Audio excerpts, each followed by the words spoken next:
j'étais à Bergerac. J'ai vécu mon enfance à Bergerac. Et la maison dont je me souviens le mieux, c'était une maison où il y avait un petit jardin. Et ce jardin, c'était un univers pour moi. C'était un petit jardin de ville, mais pour moi, c'était un monde. Il y avait le coin aux légumes, c'était le coin de mon père. Le coin aux fleurs, c'était celui de ma mère. Et en somme, j'ai fait mon apprentissage de la nature dans ce jardin. Ça, c'est un peu plus vieux dans mes souvenirs, mais c'est un souvenir absolument fabuleux. J'étais allée Ça, c'était une autre maison que nous avions, et derrière, il y avait un bois. Et dans ce bois, c'était pour moi l'émerveillement, parce que j'allais m'y promener très souvent, c'était mon domaine, là. Et ma mère m'appelait d'ailleurs la fille des bois, c'était pas pour rien. Et alors, un jour, j'étais bien tranquille, assise dans le bois, et je vois la terre qui se met à onduler devant moi. Je dis, mon Dieu, qu'est-ce qui se passe? Alors, c'était la terreur du serpent, bien sûr, comme tous les gosses.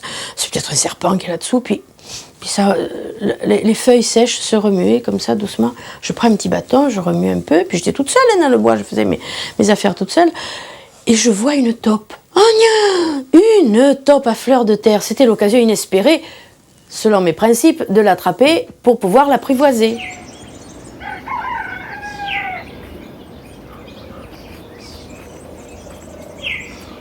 Il y avait les dorifores aussi. Les dorifores, c'est des petits boutons avec des rayures, et puis les larves qui sont toutes roses. Alors il fallait les écraser, ça faisait un peu dégoûtant parce que ça faisait du jus partout. Mais alors ces petits œufs jaunes qui étaient posés au revers des feuilles des pommes de terre, moi je trouvais ça merveilleux. C'était l'émerveillement de mon enfance.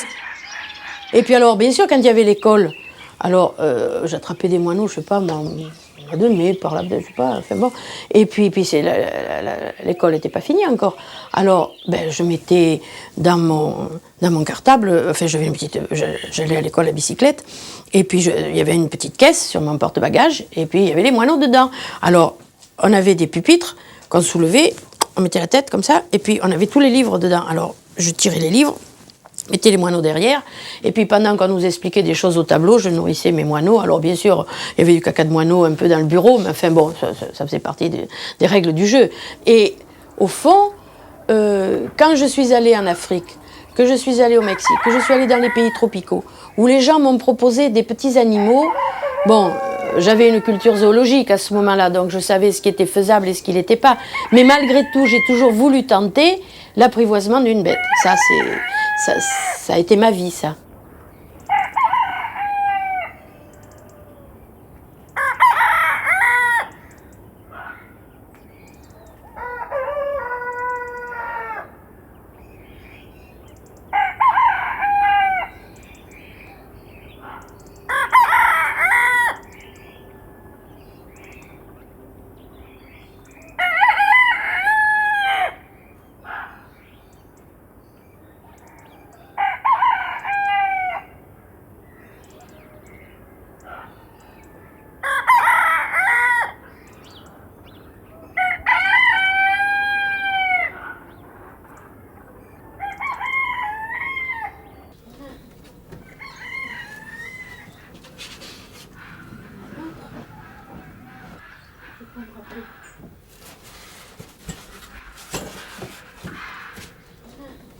Alors toi, pousse-toi un peu. Mon Dieu. 50 ans de vie là-dedans. Ça fait, non, 50 ans c'est beaucoup quand même. Mais ça fait beaucoup de choses quand même qui sont accumulées. Alors bien sûr, quand on dit je suis docteur en fourmis, docteur en médecine, il fait plus sérieux, mais enfin, ou en chimie, ça fait bien, en physique, ça fait bien. Mais il en faut dans tous les domaines, et moi je suis docteur en fourmis. Voilà. Allez, pousse-toi. Je travaillais sur la biologie des fourmis. Des fourmis qui font des nids dans la terre et qui mettent des petites graines dans la terre et qu'on appelle des messors. Messors, ça veut dire moissonneuse. C'est la fourmi de la Bible, en fait. Et même dans la Bible, il y a, si on trouvait un nid de fourmis, à qui appartenaient les graines? Est-ce qu'elles appartenaient à celui qui avait le nid dans son champ, ou est-ce qu'elles appartenaient à celui qui s'était fait spolier, qui était dans le champ d'à côté, parce que le tout est de savoir à qui appartenaient les graines. Et personne, en fait, ne s'était soucié du bon droit des fourmis, d'ailleurs, dans ce cas-là. Bon, alors, attends, on va chercher. Oui, c'est là que ça se trouve. Je crois me rappeler.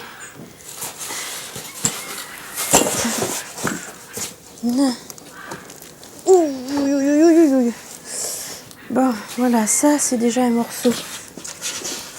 Voilà un autre. Oh, oh là là! C'est de la brique. Ça c'est des termites, ça. Des termites d'Afrique. Attends, on va reposer tout ça là. Bon, j'ai retrouvé mon matériel, ça va.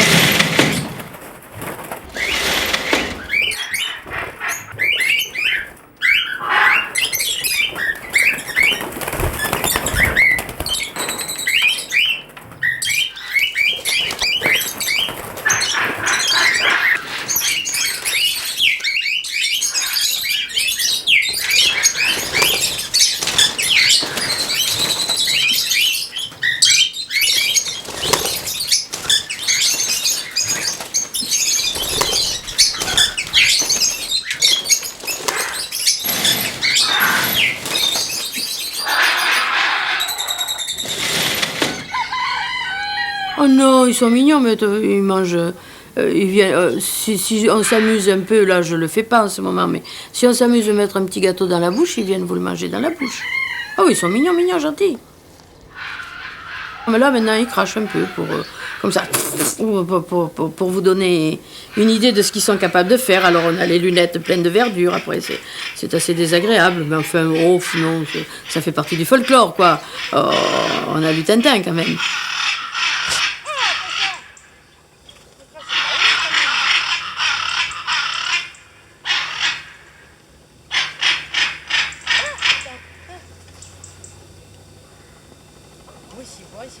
Oui, c'est bon, madame, c'est bon.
On arrive à une aberration parce que on a servi la nature, on veut de plus en plus de rendement, il faut de plus en plus de rendement en graines, en blé, en céréales de toutes sortes. Donc on évite que les graines soient mangées par les insectes, par les corbeaux, par tout ce qu'on peut imaginer. On met des tas de produits pour des herbicides aussi, pour qu'il n'y ait que le blé qui pousse, qu'il n'y ait que le maïs qui pousse, qu'il n'y ait pas de mauvaises herbes à côté. On tue tout, alors on ne garde que par des travaux très pointus, on arrive à éliminer, à produire des herbicides, des insecticides qui sont très pointus et qui détruisent vraiment ce qu'on veut détruire. Mais pour ce qui est des insecticides, ça va bien au-delà quand même, parce que une abeille, c'est un insecte, elle a la même physiologie qu'un charançon. Donc si on tue le charançon, on tue l'abeille. Comment dirais-je, le charançon mange la graine. L'abeille, elle suce la fleur. On peut se dire, c'est pas la même chose. On n'a qu'à agir au niveau de la graine. Mais quand la graine a métabolisé l'insecticide et qu'elle l'a amené dans sa sève, à ce moment-là, on tue les abeilles. Et s'il n'y a plus d'abeilles, je dis d'abeilles au sens large, c'est-à-dire l'abeille domestique, celle qui vit dans les ruches, et puis les abeilles sauvages, qui sont quelquefois des petites choses qui ressemblent, pour le commun des mortels, ne ressemblent pas à une abeille. On ne dirait pas que c'est une abeille, mais zoologiquement parlant, ça naît. Et ces abeilles vivent des fleurs aussi, et elles assurent des pollinisations. Et si les pollinisations ne sont plus faites, ben, ça n'est fini des fruits. On va le sortir de son carton. Voilà. Et puis alors, vous voyez, il y a une petite caisse faite exprès. avec un plan incliné, puis des ouvertures là, comme ça, là, même si on met des cartons partout dans le camion, il risque pas de s'asphyxier, il y a toujours une petite zone d'aération. C'est fait exprès. Ça. Attends, on va essayer de... Voilà. Voilà. Allez ma doudoune, sors. Sors. Allez, sors. Voilà. Ça y est. Regardez la pauvre, elle s'est arraché toutes les plumes de la queue parce qu'elle s'ennuyait. Mais c'est un oiseau qui est pas jeune, hein. Parce que quand vous regardez ses pattes, vous voyez qu'elles sont toutes blanches et puis les écailles sont... C'est un peu écailleux quand c'est un oiseau qui est jeune, les pattes sont beaucoup plus fines, beaucoup plus lisses, si je puis dire. Hein? Tu veux une cacahuète, ma grande, va? Oui. Oh, quand on fait ça, c'est qu'on a peur. Hein? Vous voyez, quand elle sera bien apprivoisée, elle prendra et elle mangera. Mais pour le moment, elle prend et elle jette. Allez, garde-le. Garde-le, non? Oh oui, t'as peur. T'es pas contente, hein? Après ce voyage, je dis. Voilà. Et puis ça peut durer comme ça jusqu'à... Tiens, voilà. T'as un bec bien pointu, dis donc. Et... Oh oui. Eh ben c'est tout. Voilà. Il faut attendre qu'on se calme, il faut attendre de s'apprivoiser. Hein, mais t'es un beau zazo. Mais je te donnerai la liberté bientôt, hein? Tu seras en liberté, pas aujourd'hui, parce qu'aujourd'hui tu arrives, c'est la panique, dis. Hein? Mais t'as pas trop peur. Si elle avait trop peur, elle crierait, mais là non. Oh, mais tu vas me parler bientôt. Mais tu vas me parler, mais oui. Regardez comment il me parle, ce beau zazo. Mais il est gentil, le zazo. Hein? Hein? T'es un beau zazo? Oui. T'as peur, hein? Ah, mais attends, quand tu seras un peu habitué, je t'ouvrirai. Hein? Je t'ouvrirai, mais bien sûr, là, c'est l'entrée en matière, là, hein? Mais bien sûr, on fait connaissance, mais bien sûr.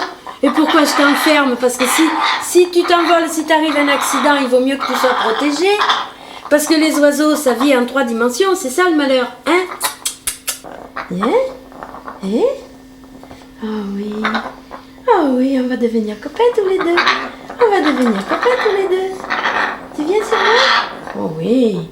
Viens sur moi, viens. Viens. T'as peur, hein? Ah là là là. Non, non. Attends. T'as trop peur. Non, viens.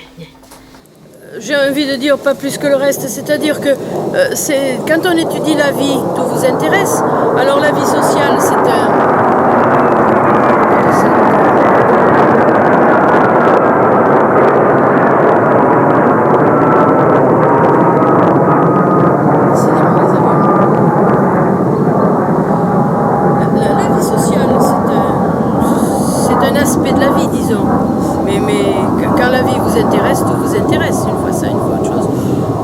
philosophique, je ne peux pas que les abeilles m'ont pas appris tellement, pas plus que le reste, disons. Est-ce que vous direz qu'une mécanique pareille soit abîmée? Ah, ça, l'humanité est coupable et redoutable de créer des...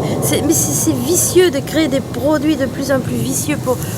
Finalement, c'est dur de lutter contre les insectes parce que c'est petit, il y en a partout, mais alors on arrive à tout démolir, c'est désintégrer complètement l'ordonnancement de la planète, quoi, finalement.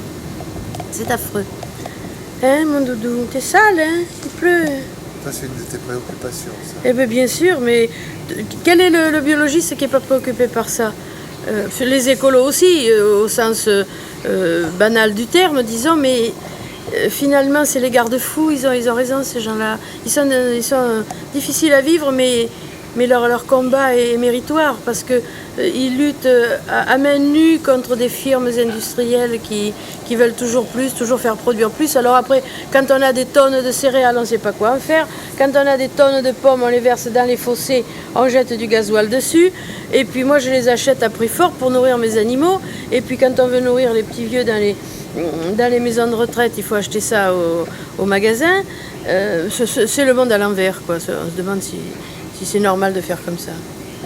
Et puis peut-être accepter de ne pas avoir un rendement à 1000%. Laissons la part du pauvre, la part aux petits oiseaux, la part aux insectes prédateurs, faisons-en moins et faisons-en mieux, disons, parce que pour avoir un rendement trop fort, on arrive à tout tuer autour. Alors, bon, c'est illogique, disons, depuis des millions d'années. Et oui, elles ont leur rythme en elles-mêmes, et puis là, on les dérègle, on les tétanise, les pauvres, elles ne peuvent plus trouver l'entrée de la ruche. Enfin, on dérègle leur système d'orientation. Enfin, c'est affreux. Et alors, on voit ça sur les abeilles parce qu'on les élève, mais tout le reste qu'on n'élève pas et qui crève tout pareil, c'est affreux. Et l'homme, et toujours l'homme. Et puis il y a des hommes, bon Dieu, il y en a du pôle nord au pôle sud, il y en a partout. Il y en a comme il y a 2 milliards d'hommes maintenant. Et alors c'est triste parce que nous avons la conscience, du moins certains d'entre nous, la conscience du mal que nous faisons. Est-ce que c'est la loi de l'évolution de la planète de faire qu'il n'y aura plus rien, que nous aurons tout tué? Peut-être c'est la loi au fond. Il y en a qui vont crever, puis il y en a qui vont résister. C'est l'horreur, mais c'est comme ça. L'homme s'empoisonne et puis après, il y en a tellement d'hommes sur Terre que même il s'en empoisonner tant et plus, il y en aura encore. Et maintenant, on en est au stade de les fabriquer en éprouvettes. Alors, on n'en manque pas d'hommes. On va cloner les gens, et puis toi tu seras pour donner le foie, toi tu seras pour donner... C'est l'horreur. Dans un sens, c'est l'horreur. Vis-à-vis de toutes nos traditions de civilisation, c'est l'horreur. Mais si c'est vers ça que nous allons...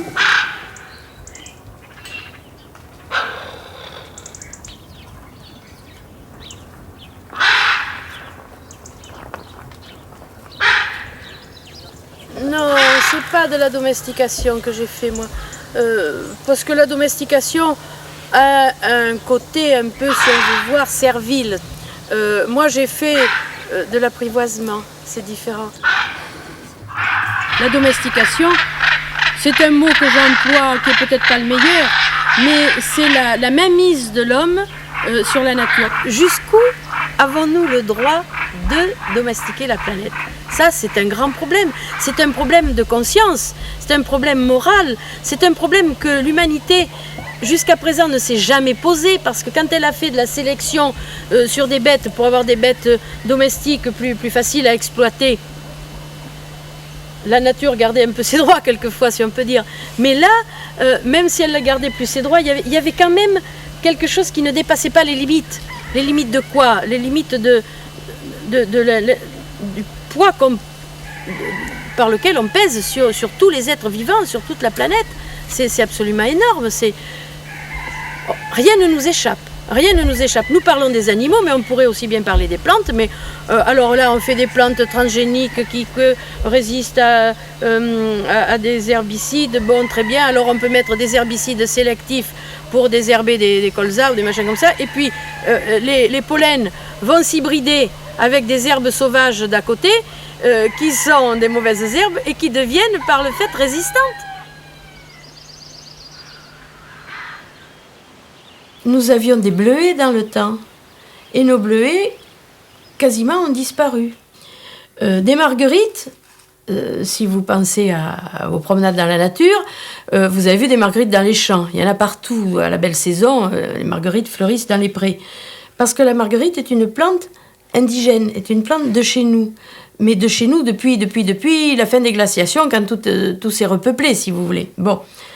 Par contre, le bleuet et le coquelicot sont ce qu'on appelle des messicoles, c'est-à-dire des plantes qui vivent dans les moissons. Et il n'y a pas que ça, il y a la nielle des blés, il y a le miroir de Vénus, qui sont des fleurs très jolies, qui sont quelquefois... qui ont été trop abondantes à un moment donné et qui étaient un peu détestables. Mais ces graines ont été amenées avec les graines des céréales par les hommes du néolithique qui ont quitté le croissant fertile au Moyen-Orient et qui progressivement ont envahi l'Europe en emportant leurs céréales avec pour les faire pousser. Et en somme, pour ne parler que du bleuet et du coquelicot, ces plantes ont vécu avec l'homme et ont été transmises jusqu'à nous par les céréales que l'homme cultivait. Si maintenant nous mettons des herbicides sélectifs, on voit que les coquelicots, eux, arrivent à survivre sur les bords de route, sur les talus, dans les endroits, pas au milieu des prés, mais ils vivent dans des endroits un peu en jachère, si on peut dire. Mais il faut savoir une chose très amusante, c'est que le coquelicot, les racines du coquelicot empoisonnent la terre pour le coquelicot lui-même. C'est-à-dire qu'une année, il y a par exemple à un endroit un champ de coquelicots somptueux. L'année d'après, il n'y aura plus que quelques rachitiques parce qu'il ne pourra pas s'entretenir. Il s'est auto-intoxiqué. Il faut donc qu'il aille ailleurs. Et en somme, d'être transporté avec les céréales, c'était très bien parce que une fois là, une fois là, une fois là, et le coquelicot pouvait vivre comme ça. Mais le bleuet est encore plus fragile et il ne peut pas s'évader du champ de blé. Ce qui fait que actuellement, on n'a presque plus de bleuets. Ici, j'en vois presque plus. Je connaissais un champ où il y en avait encore un peu, mais ça devient rarissime le bleuet dans notre région.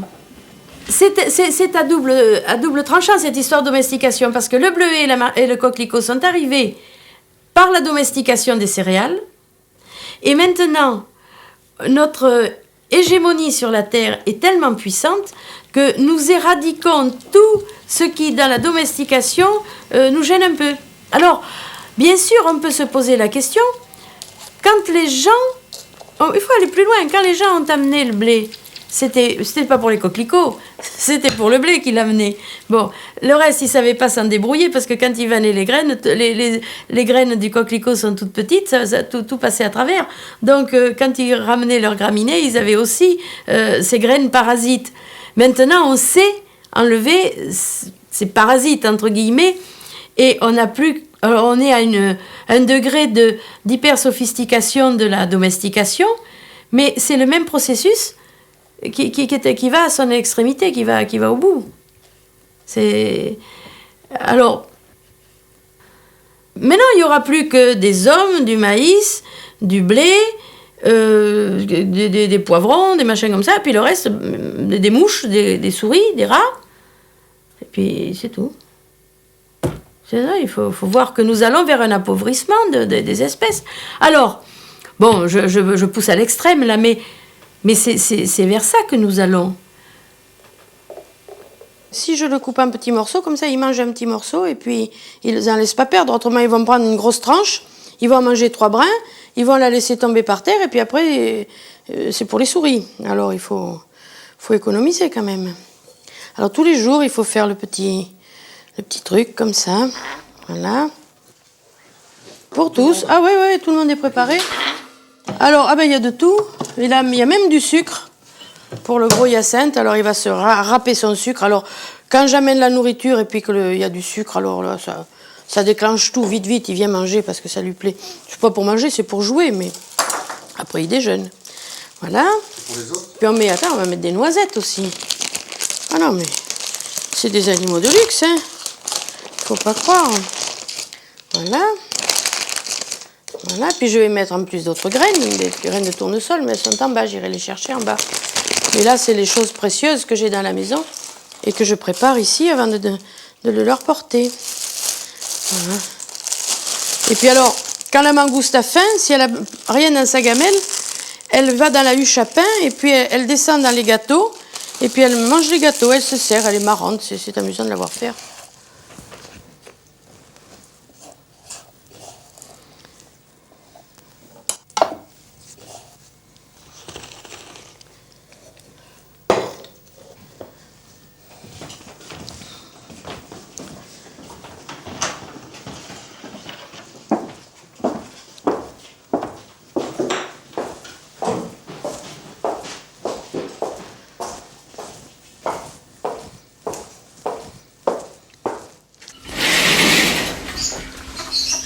Dans les coquins, il me gaspille beaucoup là.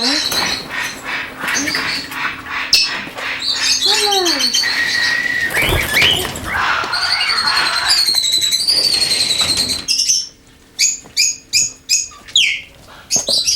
Et doudou. Viens manger. Viens manger. C'est bon ça. De connaître toutes les bêtes comme ça, d'en avoir apprivoisé des quantités finalement, d'avoir eu des revers, d'avoir eu tout ce qu'on peut imaginer quand on a la création vivante chez soi. J'ai appris aussi une chose, j'ai perdu la peur. Je n'ai plus peur. C'est drôle parce que quand on est petit, on a peur de ceci, peur de cela. Les personnes qui ont peur d'une araignée, peur d'une souris, ah non, peur d'un serpent, j'ai peur. Moi, je les connais si bien que je n'en ai plus peur. Et ça me donne un grand calme profond pour tout un tas de choses de la vie d'ailleurs. Je n'ai plus peur. Avec les animaux, finalement, on apprend des tas de choses.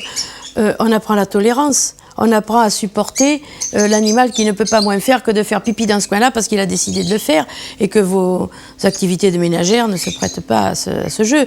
Mais on apprend à tolérer l'animal. On apprend, si par exemple une bête fait une chose qu'on ne veut pas qu'il soit faite, il ne s'agit pas de lui taper dessus.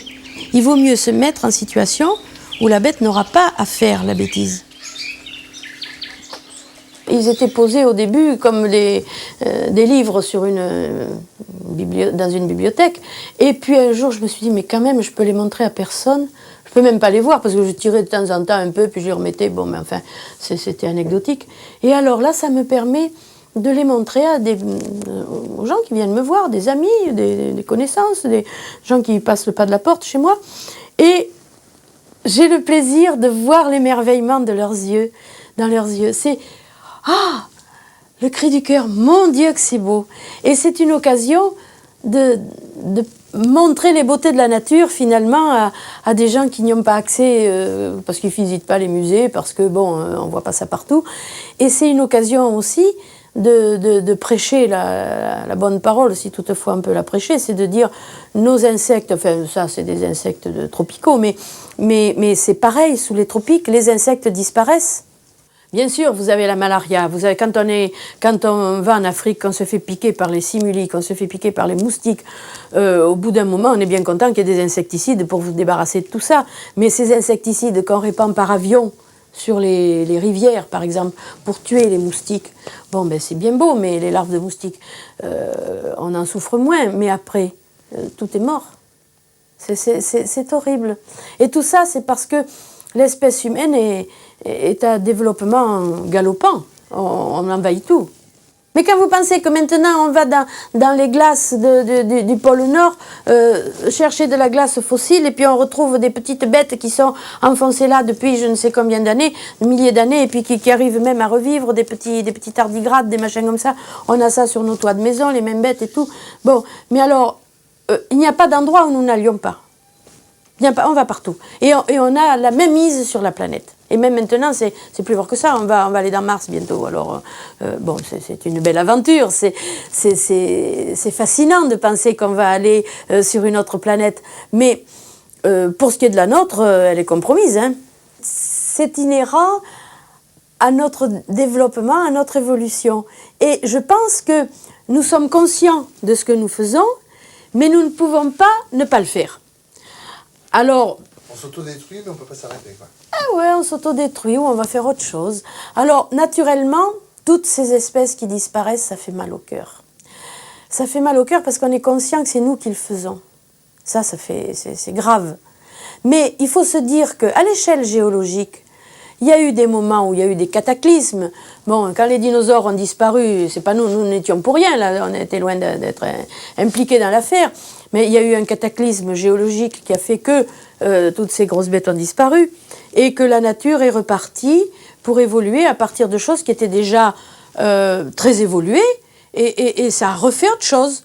Les petites bêtes qui ont réussi à survivre, eh ben ça a fini qu'on en est arrivé aux mammifères, on en est arrivé à nous.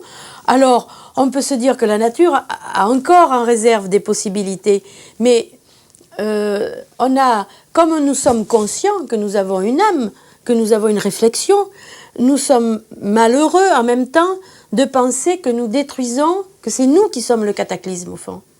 Alors, il y a les inconscients qui disent il faut vivre, il faut aller chercher les bois précieux au fond des forêts, vas-y, les grands caterpillars qui sont dans les forêts tropicales, qui détruisent tout, ça fait mal. Mais nous sommes construits de cette façon-là, il faut s'assumer comme nous sommes construits. On a la même mise sur le devenir des animaux et des plantes. Mais c'est horrible, on est des apprentis sorciers terribles. Mais en même temps, on a l'impression que c'est notre destin Et c'est ce qui pèse sur nous, c'est notre évolution qui nous mène comme ça. C'est très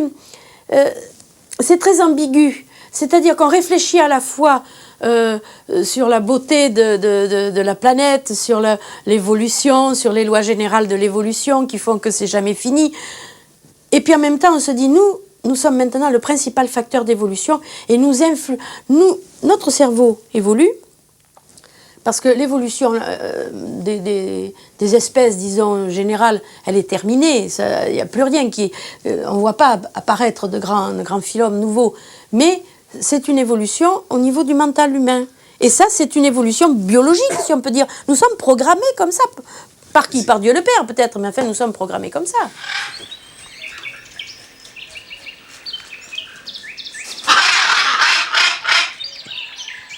La maison est grande, les murs sont très épais, donc on arrivait à être un peu tranquille. Sauf quand j'ai élevé une petite jeunette.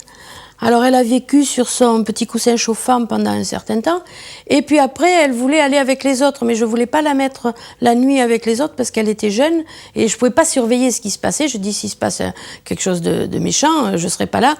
Donc elle pouvait plus rester dans sa caisse. Enfin bon, cette bête pendant 4 mois a dormi au lit avec moi, comme ça en travers du cou. C'était fou. Et cette bête était si calme dans son sommeil qu'au lieu de m'empêcher de dormir, ça me faisait dormir. Mais c'est extraordinaire ce qu'un animal peut vous communiquer finalement.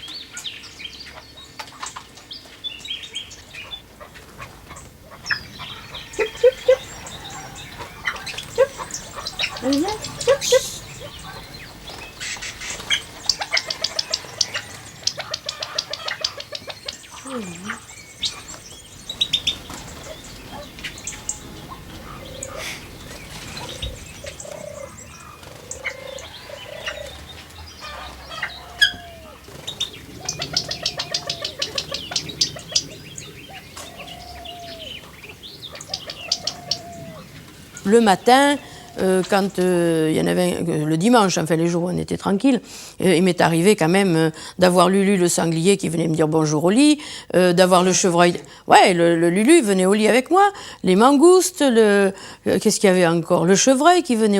Il y avait le chevreuil, il était je l'avais élevé, ce chevreuil, j'en ai élevé des tas de chevreuils, mais celui-là, je m'en souviens particulièrement. Je l'avais élevé à côté de moi, dans la chambre aussi, parce que la nuit est trop longue pour un petit chevreuil, et il faut qu'il tète. Mais et ça ne prend que du lait tiède en plus. Alors j'avais dans ma chambre un petit coin pour chauffer le lait, pour lui faire... Et j'aurais pu mettre un réveil, mais mettre un réveil à 3 heures du matin, c'est assez pénible. Alors quand il se réveillait, je sentais qu'il remuait. En catimini, je me levais, je faisais chauffer son petit lait, je le faisais boire, et il revenait sur la descente de lit, enfin sur des coussins, parce que pas qu'il salisse. Et puis cet animal s'était habitué à la chambre, et après il ne voulait plus la quitter. C'était marrant, on faisait la course, il tournait autour de la table, et puis il sautait sur le lit, puis il ne voulait pas quitter, c'était chez lui, là, il était bien. Oh, c'était drôle.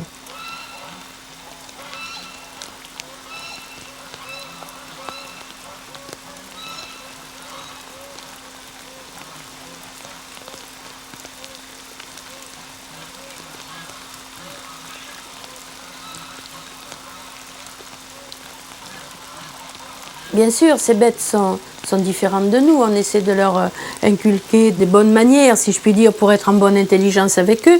Mais il arrive un moment où leur comportement se manifeste dans ce qu'il est, dans le comportement d'une bête sauvage. Et vous êtes obligé d'accepter des choses qui sont chez elles irrépressibles. Par exemple, un chevreuil. Les gardes-chasse m'en ont porté beaucoup, souvent de chevreuils qui étaient accidentés, de bébés, et que j'ai levés, puis après on les remettait dans la nature, enfin bon. Mais un chevreuil adulte, un mâle, on ne peut pas le garder, parce qu'au bout d'un moment, il devient méchant, il devient agressif envers vous. Mais il faut accepter ça. Et il faut accepter qu'un jour, la bête va se transformer, son comportement va devenir différent. Dès l'instant qu'on accepte ces différences, on accepte aussi les différences chez les humains. On n'est plus raciste. Chez moi, il y a tous les services de jour, services de nuit. Parce que le matin, je donnais à manger aux oiseaux, aux mangoustes, tous ceux qui mangeaient le jour. Et puis, c'était pas la peine de préparer de la nourriture qui se serait avariée ou qui se serait abîmée un peu durant la journée. Le soir, quand les quincajous se réveillaient, quand la fouine se réveillait, quand les genettes se réveillaient, alors il fallait préparer la nourriture. Et mon pauvre mari était le spécialiste pour couper le cœur de cochon en petits morceaux pour les genettes. Tous les soirs, il coupait son cœur de cochon. Mais c'était admirable, la façon dont il coupait le cœur de cochon, en faisant les bouchées pas trop grosses pour que ça puisse passer comme il faut. Est-ce qu'il partageait sa passion? Pas vraiment, disons. Mais alors lui, il était éthologiste, mais ça veut dire qu'il étudiait le comportement des animaux, mais il étudiait le comportement des blattes, des abeilles. Il a fait des travaux d'ailleurs tout à fait remarquables là-dessus, mais il étudiait les insectes. Alors l'insecte, ma foi, le degré de familiarité qu'on peut avoir avec un insecte, c'est quand même assez limité. Alors, mais moi je lui ai dit, je vais t'apprendre le comportement en vraie grandeur. Mais le pauvre, il n'imaginait pas que j'allais lui mettre tout ça dans la maison, parce que quand il m'a connue, j'avais juste un chat. Parce que j'étais au creux d'une vague, là, mon chien était mort, enfin, j'avais juste un chat. Oh, il s'est dit, un chat, ouais, bon, ça va. Mais alors, quand il a vu que la maison se montait comme ça, il a commencé à crier au secours, mais ma foi, il a suivi. Hein. Après, les problèmes se posent, mais enfin, quand c'est petit, on a des moments de jouissance énormes qu'avec mon mari, on riait vraiment quand même quand on voyait tout ça à la maison. Ah oui, ben, il a fini par prendre son mal en patience et puis il finissait par les aimer, les animaux, parce qu'au début, c'était pas vraiment sa tasse de thé. Il leur aurait pas fait mal, mais après, on était à table, il avait une mangouste dans la chemise, comme ça, fermée, et puis de temps en temps, la mangouste passait un petit doigt pour attraper un peu de nourriture. Mais enfin, il s'était bien habitué, il les aimait.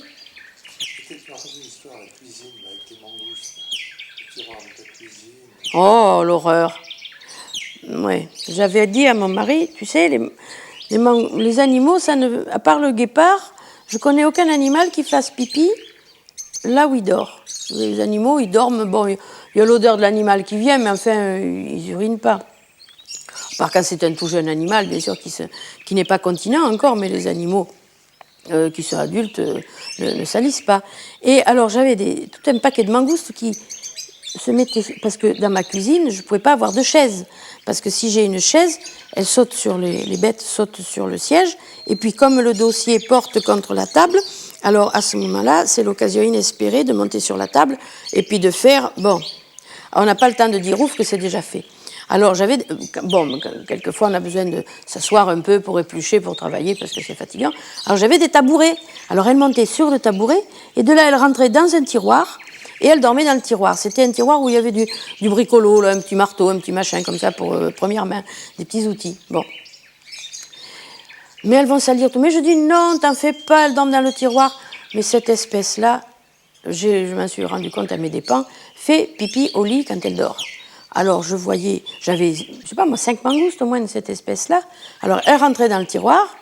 Et puis le matin, au bout d'un certain temps, je voyais les planches ça coulait entre les planches comme ça.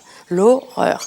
Alors bon, il a fallu prendre des mesures, mettre un truc plus haut, sortir les planches, en mettre d'autres. Enfin bon, ça faisait partie des règles du jeu.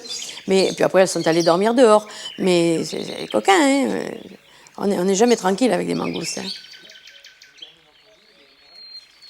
Ah ben, il y en a, oui, il y a celle qui me reste, là, qui est amoureuse du kangourou. Quand elle vient dormir avec moi, je peux pas dormir avec elle parce qu'elle me fait pipi au lit, elle me fait pipi dessus. Alors, puis elle est pénible, elle me lèche avec sa petite langue qui râpe, elle me lèche derrière les genoux, là où la peau est fine, ça l'amuse. Ou alors les talons, elle me ronge les talons, mais pas par amour, comme ça, pour le plaisir, quoi.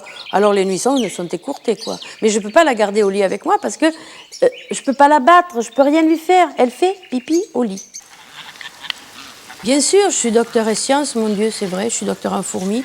Je ne suis pas simplement le folklore d'aimer les bêtes. J'ai écrit un petit livre de vulgarisation comme ça pour expliquer mes rapports avec mes animaux familiers. Ça, c'est une chose, c'est une anecdote. Mais j'ai toute une vie de publications scientifiques sur les fourmis et les abeilles qui sont tout autre chose, bien sûr. Je vous proposerai pas de lire ça parce que l'énervation à l'air chez les fourmis du genre Crématogaster, excusez du peu, mais c'est pas terrible hein, à lire. et des choses comme ça, ou la digestion chez telle espèce d'abeille tropicale. Excusez-moi.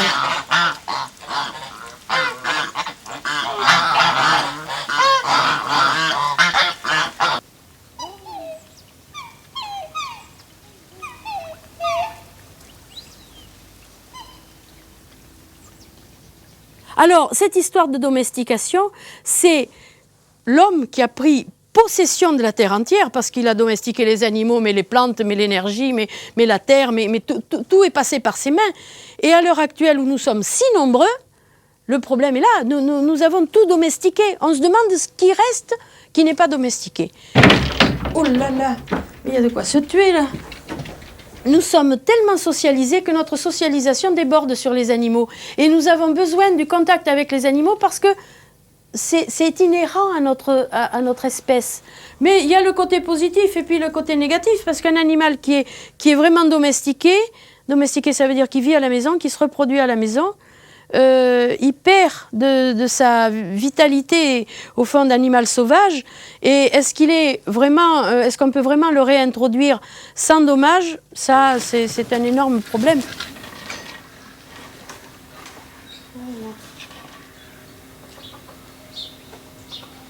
Seulement, il ne faut pas qu'il parte dessus, là, parce que ce serait la panique s'il partait sur le filet. Alors, viens.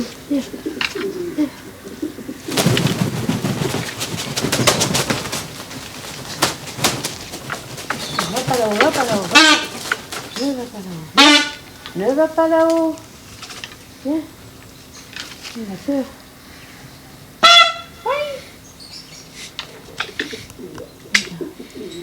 On va aller dans l'autre sens. Voilà. Alors, mon oiseau. Tiens, vos oiseaux. Voilà. Voilà, un bébé pan. Hein? Eh oui. Voilà. T'avais mal à ta patte l'autre jour? Non, ça y est, c'est guéri, ça va mieux. Tu saignais? Bon. Allez. Oh si, mais enfin, j'ai essayé de me mettre en conformité, mais j'avais pas de certificat ce qu'on appelle le certificat de capacité qu'on vous donne pour, vous avez l'autorisation d'élever telle espèce. Moi, je dis, écoutez, si vous voulez me donner un certificat de capacité, enfin, le donner, il faut passer un examen, il faut passer, bon. Mais je dis, si vous voulez ça, il faut me le donner de l'oursin au rhinocéros, parce que moi, j'élève un peu de tout. Mais quand vous élevez des fourmis pour votre travail, on ne vous demande pas si vous avez la capacité d'élever des fourmis. Quand il y a des bêtes pour lesquelles on ne vous demande pas de certificat de capacité. Vous avez un poisson rouge, on ne vous demande pas si vous savez l'élever. C'était mon gros perroquet bleu, mon Arayacinthe. Oh, c'est intelligent, ça. C'est fou ce qui se passe dans la tête de l'oiseau. C'est fou. C'est fou. Ces oiseaux-là, c'est fabuleux. Alors, bien sûr, on ne peut pas quand on a une grande intimité avec son oiseau, à la limite, on dit « Oh, ben, c'est la mémère à perroquet. » En fait, c'est parce que l'oiseau est tellement intelligent. Ces oiseaux-là, même les petits oiseaux, mais on imagine mal ce qu'ils sont capables de faire. Alors, on les observe mal, disons. Mais les perroquets, c'est le sommet de l'évolution des oiseaux au point de vue intelligence.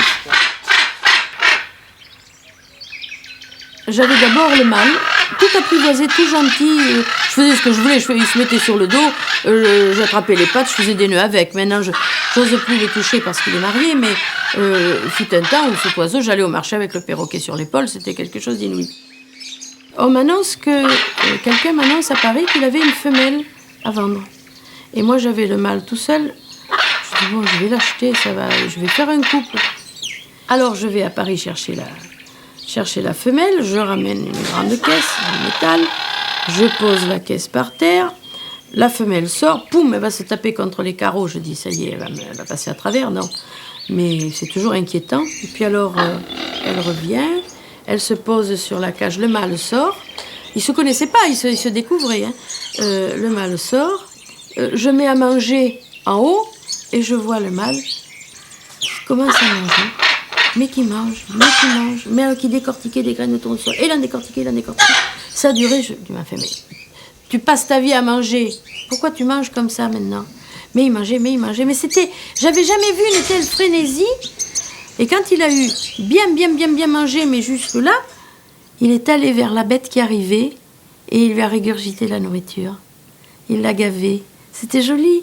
C'était un geste d'amour comme ça pour lui dire, voilà, tu es ma fiancée, je te prends. Et puis ils se sont gavés après par amour. Ah oui, mais ils sont très intelligents ces oiseaux. Et c'est des animaux qui n'ont pas de cortex. Donc intelligents sans cortex. Eh oui, mais l'intelligence est ailleurs chez les oiseaux. Parce que nous, on dit que l'intelligence, c'est dans les aires d'association qui sont dans notre cortex cérébral. Alors, les oiseaux n'ont pas de cortex.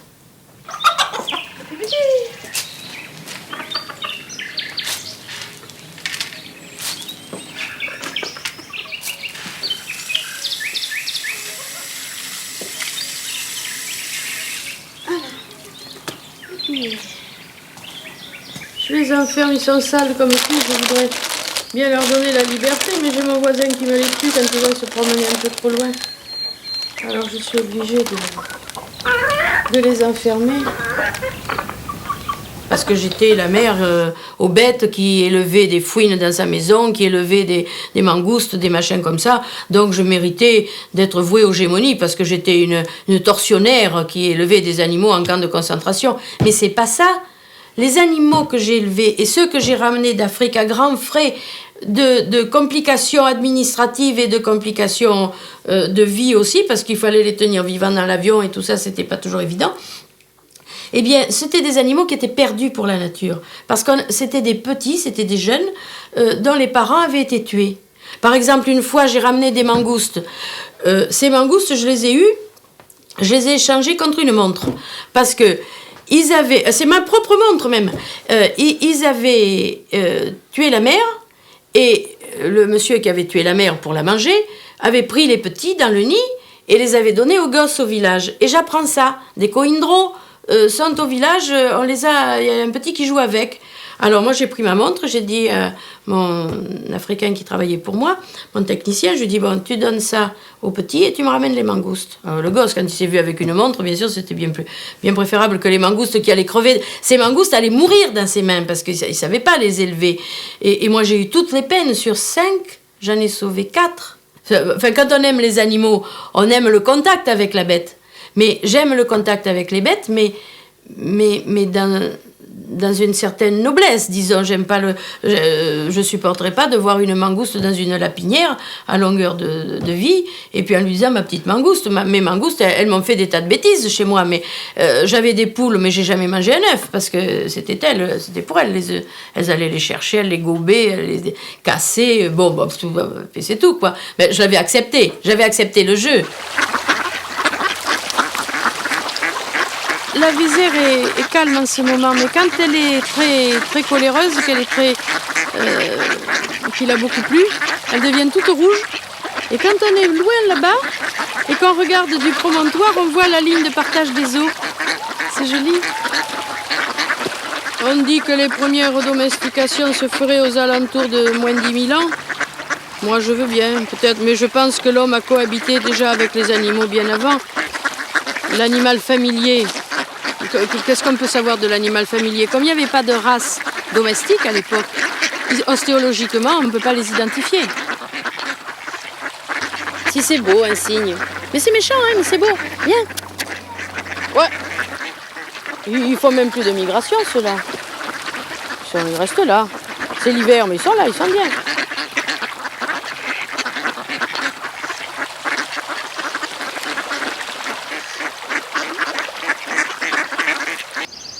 C'est la saison où les mousses sont les plus belles maintenant. Regardez ça. Oh, c'est joli. Ça me plaît bien. Il y a des mousses magnifiques dans les bois ici. Et voilà d'autres, là, une autre espèce.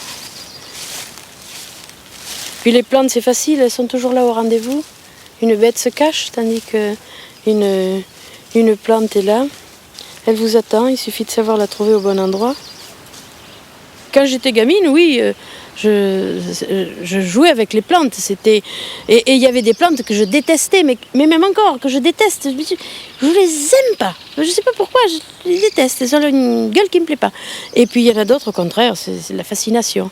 Mais les plantes, pour moi, ce sont des personnages. Et j'ai pour les plantes des agressivités, si je puis dire, que je n'ai pas envers une bête. Et pourquoi c'est comme ça? C'est pas une sale tête. J'aime pas d'ailleurs les fleurs, les plantes qui fleurissent et où la fleur fanée reste accrochée à la plante parce que ça fait vilain, ça fait négliger. Dans mon jardin, je n'ai pas de fleurs comme ça.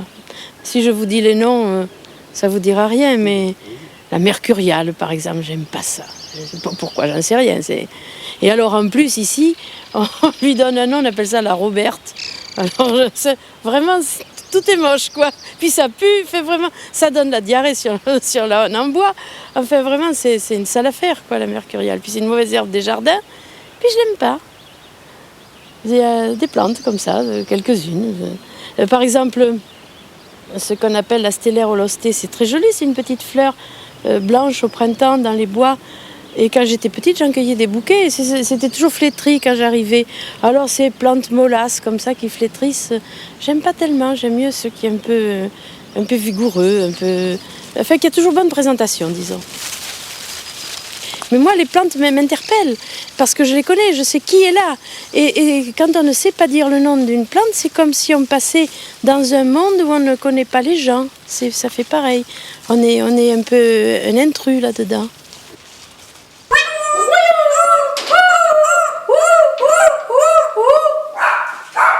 Ça fait aboyer le chien du coup. Ah, on voit que c'est un garçon parce qu'il a la tête plate dessus. Les femelles, elles ont la tête arrondie. Hein?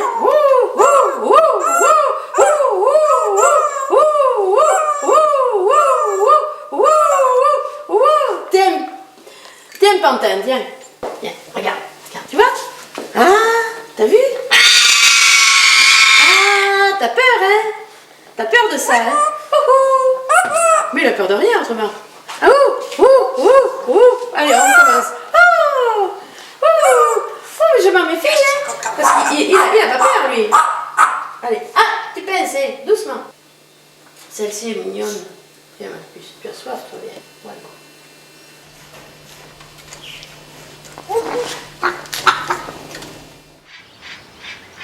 J'aime les animaux, mais c'est pas un repli par refus de l'humanité. C'est parce que j'ai une propension à aimer les bêtes, mais semblables, je leur veux que du bien quand même.